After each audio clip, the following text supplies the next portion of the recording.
Salut à tous, j'espère que vous allez bien et que tout se passe pour le mieux pour vous actuellement. C'est la période des fêtes. J'espère que vous allez passer un bon moment avec vos proches et toutes les personnes que vous avez décidé justement de choyer. Aujourd'hui, nous sommes là pour pouvoir faire une petite vidéo. Ça faisait longtemps que je n'avais pas pris ma caméra, je n'avais pas décidé de filmer. J'avais envie de faire une petite vidéo pour pouvoir faire une sorte de récapitulatif, pour ce modo, hein, de la situation de l'Olympique Lyonnais, mon club de cœur, comme vous le savez. En cette trêve, justement, hivernale du championnat de France, bien sûr, il y a certains championnats qui continuent, mais c'est la trêve au championnat de France. Nous sommes à la 16e ou 17e journée, il me semble, vu que depuis un certain nombre d'années, le nombre d'équipes a été réduit à 18, donc il y a moins de journées. Donc, également, la trêve, elle arrive relativement plus tôt. Donc, si vous vous rappelez, il y a 5 ou 6 mois de ça, l'Olympique lyonnais était administrativement, à titre conservatoire, rétrogradé en Ligue 2. Ce même mois-là, également, il y a 5 mois, l'Olympique lyonnais, finalement, avec un nouveau passage devant la DNCG et de nouveaux dirigeants, en la personne de Michel Kang et Michael Gerlinger, excite le cowboy américain John Textor, avait fait un nouveau passage devant la DNCG, un passage qui était plus concluant en ayant apporté plus de garanties financières et un projet beaucoup plus ficelé, beaucoup plus, on va dire, sécuritaire pour le club, finalement a vu cette sanction levée de rétrogradation, mais l'Olympique lyonnais est resté sous encadrement de la masse salariale, mais aussi sous encadrement des encadrements économiques du club, tout simplement. Je ne vais pas rentrer dans tous les détails, je pense qu'il y a beaucoup plus de youtubeurs très calés en économie qui ont expliqué cette situation. Mais voilà l'état actuel, enfin l'état à l'époque dans lequel se trouvait l'Olympique lyonnais, avec une obligation de vendre sans avoir la certitude de pouvoir acheter. Donc c'est comme ça que Lyon entamait sa saison 2025-2026. Et la cellule de recrutement a bien travaillé. La cellule de recrutement a bien travaillé et Mathieu Louis-Jean a quand même fait du bon boulot. Je dis quand même, puisqu'il y a eu quelques interrogations, quelques erreurs de casting, je dis entre guillemets, parce qu'il faut qu'on prenne en compte la situation économique justement du club. Et donc, c'est comme ça que le championnat commençait et on n'était vraiment, vraiment pas sûr de quelle place, d'où on pourrait se situer avec cet Olympique lyonnais, tellement justement on a malheureusement perdu des joueurs. Et au lendemain de la victoire contre le Havre, là où moi je tourne la vidéo, nous sommes lundi, mardi, nous sommes lundi soir. Donc au lendemain de ce match-là contre le Havre, victoire 1-0, dans la douleur, mais victoire 1-0 quand même, Lyon consolide à la mi-championnat une 5e place intéressante. Je dis bien intéressante, inespérée, tant on a perdu justement des joueurs. Et c'est l'entraîneur même qui faisait justement son retour sur le banc à domicile, puisque un match avant, il était retourné définitivement sur le banc de l'Olympique Lyonnais. Si vous vous rappelez bien, il y a 9 mois, il a pété les plombs face à un arbitre en faisant un tête contre tête avec un arbitre. Donc il a pris une sanction très lourde de 9 matchs de suspension avec interdiction de vestiaire de l'Olympique lyonnais, mais aussi interdiction d'être sur le banc des entraîneurs. Donc il retrouvait justement le banc et il expliquait que la veille du match, il n'avait pas très bien dormi et qu'il revoyait, il se refaisait la liste de tous les joueurs qui sont partis. Et quand on regarde, quand on faisait la liste, quand même, on a Alexandre Lacazette qui est parti. On a Ryan Cherki qui est parti. On a malheureusement Georges Mikotadze qui est parti également. Ça c'est compliqué. On a, en termes d'absence également, Malik Fofana, l'un des rares joueurs qui a pu rester, qui a voulu rester, qui voulait rester et qui a pu rester, blessé depuis, je crois, un mois et demi maintenant. Et Ernest Nuama qui est toujours en phase de reprise, qui n'a pas encore repris, justement, ni les entraînements collectifs. Donc, on l'attend, je crois, mi ou fin janvier, début février, qui est blessé au ligament croisé depuis la saison dernière. Et en fait, tous les joueurs que je cite là, il y en a très certainement d'autres que j'ai oubliés, mais tous les joueurs que je cite là, ce sont des joueurs qui n'ont pas pu être vraiment remplacés. Je parle des joueurs qui sont partis en termes de quantité, mais en termes de qualité également. Donc, Lyon a fait un mercato assez intelligent, assez malin, on dira ça, avec les velléités ou l'enveloppe économique qui avait été alloué à la cellule de recrutement. Alors, je lis les noms pêle-mêle. On a Adam Karabek qui est arrivé, Pavel Sulch qui est arrivé, Martin Satriano qui est arrivé, Alfonso Moreira également qui est arrivé. On a, j'oublie toujours son nom, Ruben Kluivert, le des fils de Patrick Kluivert, qui est arrivé également. Dernièrement, il y a Hans Attebauer, je sais pas comment on dit, qui arrive en provenance de Rennes, il me semble, parce qu'il ne jouait pas trop à Rennes. Je vais très certainement oublier des joueurs. Tyler Morton, qui est arrivé un jeune milieu de terrain en provenance de Liverpool. Et on continuait sur les joueurs qui étaient déjà là l'année dernière pour pouvoir encadrer tout ça. Comme vous voyez bien, je n'ai pas donné beaucoup de noms, voire un seul nom d'attaquant. C'est Martin Satriano. Et c'est là où la situation a été la plus compliquée pour l'Olympique Lyonnais parce que dans les dernières heures du mercato, étant obligé de vendre pour équilibrer les comptes, Lyon a dû faire un choix entre Malik Fofana et Liévio Voltan, très intéressant, qui voulait rester et qu'on voulait garder, et Georges Mikotadze, attaquant de profondeur très intéressant, qui voulait rester et qu'on voulait garder. Cependant, il fallait faire un choix et il fallait vendre le joueur le plus bankable pour pouvoir faire rentrer des sous. Et parmi ces deux joueurs-là, finalement, c'est Georges Mikotadze qui a été sacrifié. Bon, sacrifié, on s'entend quand je dis ça, ça a été vraiment déchirant, sachant que il voulait écrire son histoire, il était revenu à l'Olympique Lyonnais pour écrire son histoire, puisque issu du centre de formation, a dû partir, n'a pas eu sa chance quand il était plus jeune, est parti très tôt pour pouvoir faire ses gammes ailleurs. Et dès qu'il a eu l'opportunité de revenir en tant que pro à l'Olympique Lyonnais, il l'a saisi tout de suite. Et il n'a pu jouer, on va dire que c'est 6 mois. 6 mois ou un an, une année ou 6 mois à l'Olympique Lyonnais, il a dû être sacrifié. Maintenant, il joue à Villarreal. Bon, ça se passe plus ou moins bien, on dira pour lui. Il a un peu de difficulté à trouver sa place. Mais il joue le haut tableau de la Liga et donc est en concurrence à Villarreal avec le Real Madrid et le FC Barcelone pour la Liga, même si on sait très bien. Bon, je ne pense pas qu'ils vont la remporter. Il joue la Ligue des Champions, donc c'est très bien pour lui. Mais c'est très triste pour nous. C'est triste pour lui, la façon de parler, mais c'est triste pour nous. Donc, tout ça pour expliquer qu'il n'y a pas d'attaquant de pointe à l'Olympique Lyonnais, à part Martin Satriano, qui sort d'une saison blanche l'année dernière où il s'est fait une rupture de ligaments croisés. C'est un joueur qui a 23-24 ans, je crois, joueur uruguayen, qui avait été repéré à l'Inter et qui ensuite a fait une pioche à Brest, puis à Lens, ou à Lens, puis à Brest, non, je crois que c'est à Brest, puis à Lens, mais pas beaucoup de buts en carrière. Je ne me rappelle pas combien de buts il a en carrière, mais pour ses 23-24 ans, c'est inquiétant. C'est vraiment inquiétant. Et donc, c'est lui que Lyon a décidé de prendre en prêt. Opportunité du marché oblige. Ils se sont rabattus sur lui, puisqu'il y a un joueur, je ne me rappelle même plus c'était quel attaquant qui était censé venir à la fin, qui n'est pas venu. Donc, Lyon s'est rabattu sur Martin Satriano.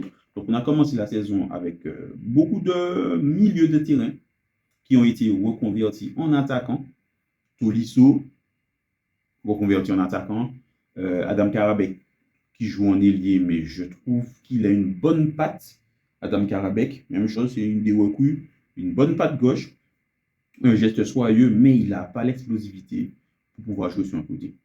Pavel Sulch, qui au début a pris du temps pour prendre la mesure de la Ligue 1, c'est un milieu de terrain, qui peut se muer en second attaquant. Et depuis, je trouve qu'il a pris la bonne mesure du championnat. Donc, il stat, ce qui est important. Il stat, il marque des buts importants pour nous, il fait des passes décisives. Je trouve que c'est un joueur qui est toujours dans les bons coups, que ce soit quand il est titulaire ou quand il est remplaçant. Quand il est titulaire, il y a toujours quelque chose qui se passe. Quand il est dans les parages, quand il est remplaçant, il amène toujours du danger dès qu'il entre en jeu. Et Alfonso Moreira, qui était justement pressenti pour être dans le turnover de l'attaque de Lyon, mais surtout sur le côté gauche, qui a saisi sa chance, puisque malheureusement Malik Fofana s'est blessé. Enfin, on a blessé Malik Fofana, je ne me rappelle pas c'est contre quelle équipe, mais gravement à la cheville. Donc, on a dû faire avec les forces en présence. Donc, Alfonso Moreira, le petit Portugais de 20 ans, dont Paulo Fonseca a fait expressément la demande, ce joueur qui a vraiment surpris tout le monde. Surpris tout le monde parce que par rapport à sa vitesse de jeu, c'est un joueur très explosif, très rapide sur son côté. Mais au tout début, quand je le regardais jouer, je me disais, est-ce que ce ne serait pas un poulet sans tête? Le poulet sans tête, si vous ne savez pas, ben, au football, c'est le joueur qui est tout droit, qui n'a pas d'intelligence de jeu. Je parle d'intelligence de jeu, je ne parle pas d'intelligence de la personne. Qui n'a pas d'intelligence de jeu et qui va tout droit, tout droit, tout droit. Certes, il va vite, mais n'apporte pas au final grand-chose. C'est ce qui était reproché d'ailleurs à Ernest Nouama, son pendant côté droit. On espère qu'il va revenir avec de meilleures velléités. Il commençait à prendre la mesure de la Ligue 1 aussi, lui, mais qui s'est blessé au ligament croisé.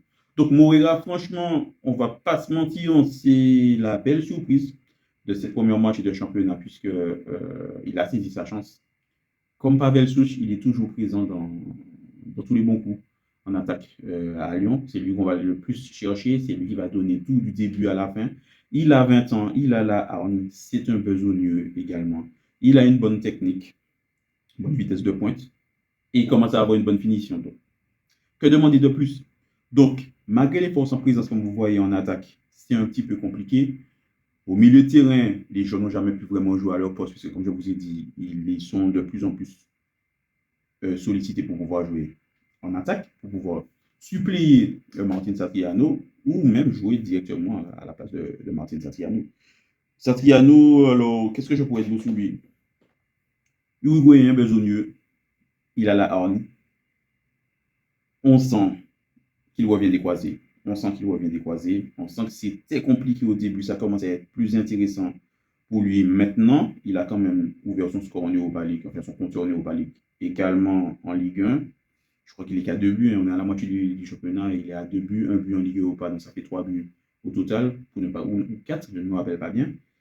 Mais c'est famélique. C'est famélique pour l'attaquant 2 pointes de l'Olympique Lyonnais cette saison.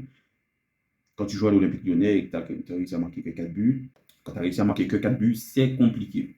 Donc, il y a de l'espoir. Il y a de l'espoir pour Martin Satriano.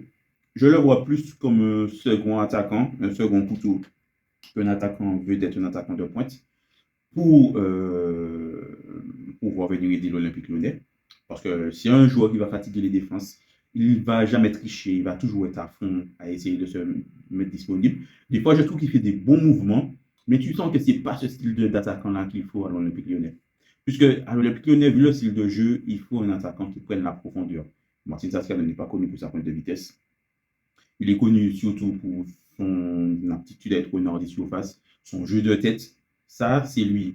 Mais le joueur qu'on va lancer en profondeur, qui va prendre le dessus sur les défenses adverses pour pouvoir aller tromper le gardien, quand on regarde Satriano et son style de jeu, c'est pas ça. Donc, et hors de casting, panic buy, je vous laisse le soin de dire en commentaire. Qu'est-ce que je pourrais dire d'autre? Donc voilà, j'ai parlé de Soul, j'ai parlé de Karabek. Je n'ai pas encore parlé de Morton, franchement. J'ai dit que la belle surprise, c'est Alfonso Moreira, mais Tyler Morton, en tant que milieu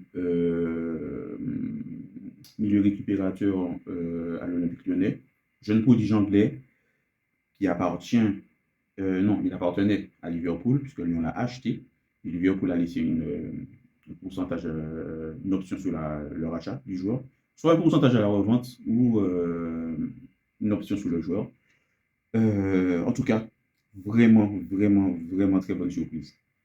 Vraiment très bonne surprise. Il me semble qu'il a aussi 20 ans ou 21 ans. Tyler Morton. Il a de l'or dans les pieds. Il a une vision de jeu supérieure, largement supérieure à la moyenne. Une qualité des balles au pied. Une hargne sur le terrain qui, de temps en temps, trop hargneux, lui a valu déjà une expulsion ou 2 expulsions. Une expulsion, je crois, mais plusieurs cartons jaunes. Une dégradation en anglais. Donc, il joue à l'anglaise. Très physique, très rugueux, mais qui sait être aussi très esthète et très soyeux. Donc, franchement, très, très bonne découverte. Je ne sais pas combien de temps Lyon va réussir à le garder. Voyons déjà ce qu'il va continuer à apporter à l'équipe dans cette deuxième partie de saison, mais vraiment, très, très bonne pioche en la personne de Tyler Morton. Maintenant, dans le milieu de terrain, on a fait un petit peu les forces en présence. Corentin Tolisso, Tyler Morton, Daniel Tessman, qui est déjà là depuis 1 an ou 2 ans à Lyon. Donc, je crois que là, c'est vraiment sa deuxième année complète ou c'est sa troisième année, je ne me rappelle pas. En tout cas, Daniel Tessman, comment je peux expliquer ça? Daniel Tessman, des fois, il souffle le chaud et le froid. Des fois, on est époustouflé par ce qu'il peut faire, mais tout dépend de la personne qu'on met à côté de lui. Il sera avec un Morton ou un Tolisso à côté de lui, il pourra faire des merveilles. il pourra faire des merveilles. Il a une bonne qualité de frappe, très bonne frappe de loin, on l'a déjà vu plusieurs fois. La saison passée et cette saison avec nous, il a quand même marqué des buts décisifs. Mais aussi, il y a des petits soucis de concentration. Et on a déjà vu aussi dans des mauvais coups, des mauvaises passes, de mauvais choix qui entraînent directement une situation dangereuse pour l'adversaire ou un but pour l'adversaire. Donc, Tessman, chaud et froid. Chaud et froid, il est capable du pire comme du meilleur. Heureusement, ce n'est pas dans le pire qu'il est meilleur. Mais voilà, il y a du progrès à faire toujours. Il doit toujours progresser.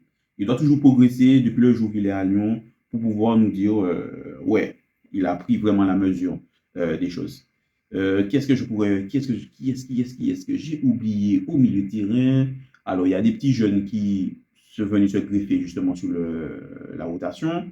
Khalis Mera, jeune milieu formé à l'Olympique Lyonnais, qui est très intéressant également, balle au pied, qui avait commencé la saison tambour battant avec l'Olympique Lyonnais, mais qui a un moment de moins bien, parce qu'il est jeune. Hein. Il est jeune, il a quel âge, Khalis Mera? Je crois qu'il a 17 ou 18 ans, je ne suis pas sûr. Ouais, mais c'est un petit jeune. C'est un petit jeune, Khalis Mera. Peut-être que je me trompe, hein, peut-être qu'il est plus âgé, mais je crois que c'est cette tranche d'âge-là qu'il a. Et plus il va engranger des matchs professionnels, plus on va voir son talent et son assurance se développer. Parce que pour l'instant, en cette première partie de saison, on voit des choses intéressantes. C'est un jeune joueur, donc il ne fait pas tout parfaitement, mais c'est très intéressant. On sent quelque chose, on sent quelque chose d'intéressant. On sent quelque chose d'intéressant. Mathis de Carvalho, qui intègre souvent la rotation également au milieu de terrain. Je trouve que c'est un peu plus compliqué pour lui, même si ça reste un profil intéressant. Mais voilà, il doit continuer à muscler son jeu, Mathis. Donc, Mathis ou Mathias de Carvalho, c'est Mathis de Carvalho, je crois. Et donc, muscle ton jeu de Carvalho. Comme ça, après, tout ira un peu pour le mieux. Maintenant, en défense, la défense, on a toujours la défense centrale Mata Niakate. Alors, Niakate, c'est le jour et la nuit. Entre le Niakate qu'on avait la saison passée et le Niakate de cette saison, il a pris la pleine mesure de son rôle à Lyon. Il a pris la pleine mesure, je dirais, du championnat de France, même s'il a fait des passages auparavant, avant de partir en Angleterre, en France. Mais là, on sent vraiment que Niakate, c'est le patron, c'est le défenseur taille patron de l'Olympique Lyonnais. Il est parmi l'un des meilleurs défenseurs du championnat, si ce n'est pas le meilleur défenseur du championnat. Donc, de bon augure pour la suite. Là, nous sommes à la mi-saison. Il vient de partir à la CAN pour pouvoir aller jouer avec sa sélection. Espérons que tout se passe bien pour lui. Quand je dis tout se passe bien, qu'il aille le plus loin que possible dans son tournoi. Quand je dis aussi tout se passe bien, que tout se passe sans accroc et qu'il n'y ait pas de blessure, qu'il revienne à Lyon frais et dispo. Clinton Mata également, d'ailleurs, qui est toujours, on va dire, sur la lignée de la saison passée. Clinton Mata, c'est l'homme de devoir qui va être là pour dépanner, puisque de base, c'est un latéral, mais qui a été reconverti à l'Olympique Lyonnais en tant que défenseur central. Donc, Mata, ça va être intéressant. Ça va être intéressant. Ce sera toujours le gars qui sera là pour se sacrifier, qui aura le pied qui traîne pour empêcher justement un but d'être marqué. Des fois, il me fait un petit peu peur, mais sinon, voilà, la paire Niakate Mata, elle est intéressante. Sur les côtés, on appelle Mel Tagliafico qui est resté. En fait, son contrat était terminé, qui a réussi à signer un nouveau bail avec l'Olympique Lyonnais, donc ça nous fait super plaisir. Abder Vinicius qui est toujours présent également, qui joue plus souvent et que je trouve de plus en plus intéressant. Leur pendant côté droit, Insley Maitland-Niles et maintenant Hans Atterbourg, puisque j'ai oublié de parler de lui dans les départs, c'est El Koumbedi, également est parti. Donc, dans tout cela, on a quand même une équipe cohérente. Et puis, bien sûr, en gardien, Dominique Greif. Donc, Dominique Greif qui a bien fait la passation de pouvoir avec Rémi Descamps depuis le départ de Perry. Perry qui est parti, je crois, à Leeds, en Angleterre. On pensait le garder plus longtemps que ça à l'Olympique Lyonnais, mais comme je vous ai dit, ça, j'ai oublié de parler de ça au début aussi. Perry est parti puisqu'il fallait vendre des joueurs. Donc, on a perdu un gardien très prometteur avec un style de jeu un peu comme Donnarumma. Je trouvais qu'il était très intéressant, qu'il avait beaucoup d'axes de progression, mais qui était très intéressant. Est-ce qu'on a perdu au change? L'avenir nous le dira. En tout cas, Dominique Raif a bien fait son passage de témoin avec Rémi Descamps. Rémi Descamps, je tiens à préciser qu'il n'a jamais démérité. C'est un gardien que j'apprécie beaucoup. Bon, après, il y a de la hiérarchie dans le foot professionnel. Je ne vais pas vous l'apprendre. C'est un joueur qui ne fait pas de vagues, qui a accepté justement son rôle de second gardien, qui a très bien suppléé Péry quand Péry est parti. Dominique a aussi bien acclimaté. C'est un gardien, je trouve, qui est très intéressant. Et si on réussit à le garder, franchement, je pense que ça va devenir. C'est déjà l'un des gardiens tauliers du championnat et je pense qu'il va prendre de plus en plus en niveau. Donc, tout ça, c'est la revue d'effectifs globale actuelle de notre Olympique lyonnais qui se retrouve, comme j'ai dit, à la cinquième place.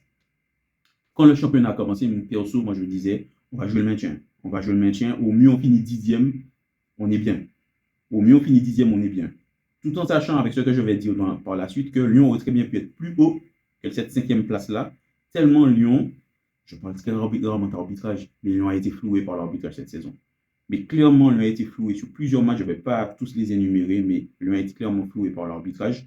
Et c'est l'une des équipes, pour ne pas dire l'équipe qui a le plus été flouée par l'arbitrage cette saison, c'est-à-dire qui a subi des décisions, on va dire, qui n'étaient pas justifiées à son encontre, qui ont directement influé sur le résultat final d'un match. Donc, je pense, avec ces erreurs-là qui auraient pu être évitées, parce que l'erreur est humaine, voilà, je ne dis pas qu'il y a un complot contre l'Olympique lyonnais, mais l'erreur est humaine, cependant, les arbitres professionnels doivent avoir une meilleure pédagogie pour pouvoir expliquer certaines décisions qu'ils prennent, mais aussi, je pense que il faut faire une meilleure application des lois du foot parce que chaque semaine, et pas que sur les pelouses, quand Lyon joue, chaque semaine en Ligue 1, il y a un souci, une polémique avec l'arbitrage. Parce qu'il n'y a pas d'unilatéralité des décisions. Les décisions ne sont pas unilatérales, elles ne vont pas dans un seul sens chaque week-end. Ça veut dire que si pour un week-end, il y a eu cette faute-là, c'est carton jaune, le week-end d'après, la même faute pour une autre équipe, c'est carton rouge. Et ainsi de suite. Une situation amène un but refusé parce qu'il y avait ci, il y avait ça. La même situation la semaine d'après, oh ben non, continue, ça joue, il y a but. Ça reste pas, ça glisse. Il faut que, on aurait dit qu'il faut que le joueur soit sur civière pour que l'adversaire, par exemple, prenne un carton rouge. C'est pas normal. Je prends l'exemple d'un de mes joueurs, Fofana. Il a fallu qu'il sorte sur civière. Ça part dire il y a un non maîtrisé d'un adversaire qui lui pète la cheville. D'accord. Donc il est même en rééducation là. Ça fait 1 mois et demi qu'il n'a pas joué. Il a fallu qu'il y ait ça pour qu'il y ait carton rouge en fait. Il a fallu que sa cheville se tourne totalement dans le sens inverse et se pète pour que l'arbitre décide de mettre carton rouge. C'est pas normal. Il me semble que ce sont les gardiens de l'intégrité physique des joueurs sur le terrain. Et malheureusement, je ne sais pas quelle consigne qu'il aurait donné, comment ça se passe avec la justice à deux vitesses avec le VAR, puisque des fois l'arbitre prend sa décision, il y a le VAR qui l'appelle ou qui ne l'appelle pas pour aller regarder une situation litigieuse. C'est un peu le bordel, c'est un peu le bordel. Pourtant, ça fait plusieurs années que le VAR est en activité, mais c'est un peu le bordel. Je ne vais pas parler des autres championnats. Je ne dis pas que c'est parfait dans les autres championnats. Pour l'instant, je parle de la Ligue 1, puisque Lyon joue en Ligue 1. Donc, franchement, sans ces erreurs d'arbitrage manifestes, Lyon aurait été peut-être 2 places au-dessus. Donc, Lyon aurait été soit quatrième, soit sur le podium actuellement. Et je dis ça froidement. C'est factuel, c'est la réalité. Je ne dis pas ça parce que voilà, je suis un aigri et tout, non. Voilà, c'est comme ça que ça aurait dû être. Mais bon, on n'oublie pas que Lyon revient de loin. Lyon, je l'attendais à la 10e place. Je pense que beaucoup de supporters attendaient Lyon à la 10e place. Mais Lyon est toujours bien placé. Lyon est, je crois, il y a 4 points du podium. Devant, et il y a Lens, il y a le Paris Saint-Germain, qui subit vraiment une saison compliquée, vraiment contre-coup de la saison formidable qu'ils ont faite l'année dernière, où ils ont tout remporté. Hein. Coupe de France, championnat, Ligue des Champions, Super Coupe. Le seul truc qu'ils n'ont pas gagné, c'est la Coupe du Monde des clubs. Mais bon, j'ai envie de dire, on s'en fout, même si bon, ils étaient dans la compétition. Et c'est d'ailleurs par rapport à cette compétition-là, je pense qu'ils sont dans cette situation parce qu'ils n'ont pas eu de pré-saison, ils n'ont pas eu de préparation. Les joueurs ont terminé pendant les grandes vacances la Coupe du Monde des clubs, ont eu quelques jours de vacances seulement, ils sont retournés directement dans le championnat. Donc, forcément, il y a eu un contre-coup. Mais bon, je pense que vu la qualité qu'ils ont, quand ils vont récupérer tous leurs blessés et tout, ils vont mettre tout le monde d'accord, bien sûr, ils vont continuer à rouler sur la Ligue 1. En tout cas, c'est bien que des équipes comme Lens, comme l'Olympique de Marseille également, même si L'Olympique de Marseille, je trouve, s'est chié dessus pas mal de fois cette saison. C'est bien que ces équipes-là soient là. C'est bien que Lyon soit toujours au contact de ces équipes-là également. Espérons, normalement, c'est acté. Je dis bien, normalement, c'est acté. Mais en manque de temps de jeu, cruel au Real Madrid, le petit attaquant brésilien, Hendrick, est censé être prêté pour la deuxième partie de saison à l'Olympique Lyonnais pour aussi lui trouver du temps de jeu parce qu'il y a une Coupe du Monde à la fin de l'année. Et bien sûr, ce serait, on va dire, un échange de bons procédés. Il a besoin de temps de jeu, il a besoin de se montrer. Il y a beaucoup trop de concurrence au Real. Lyon est en manque cruel d'attaquants de pointe.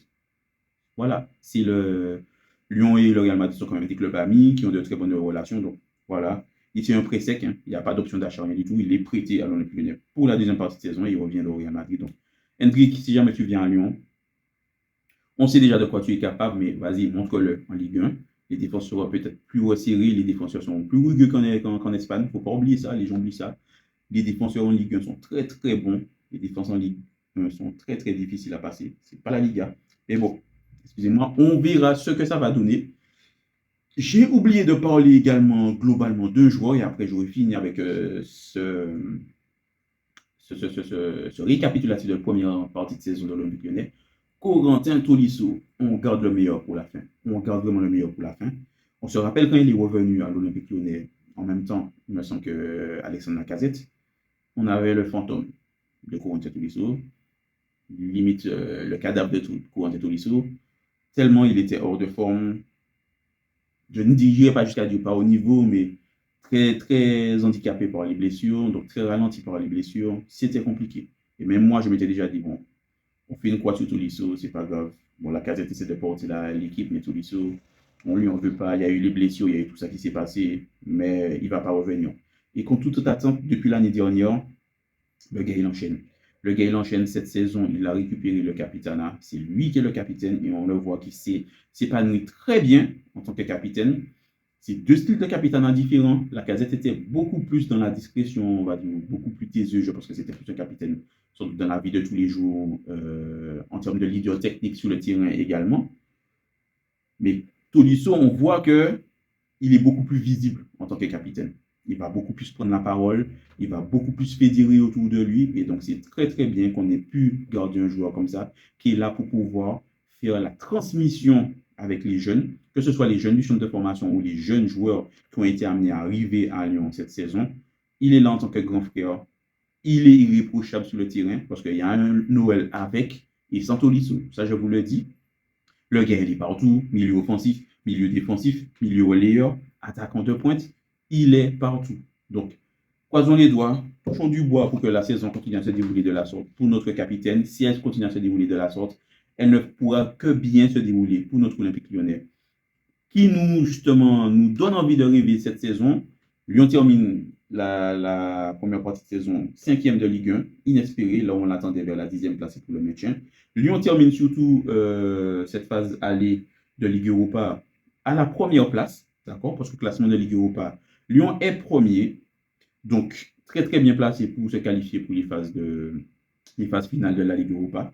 On n'attendait vraiment pas notre OL à ce niveau-là cette saison, mais c'est très bien, ça prouve que la direction qui est là à l'heure actuelle travaille très bien. Et les joueurs l'ont dit, donc on était Tolisso, c'est-à-dire que l'ambiance de travail est revenue au beau fixe, donc c'est plus facile de travailler dans ces conditions.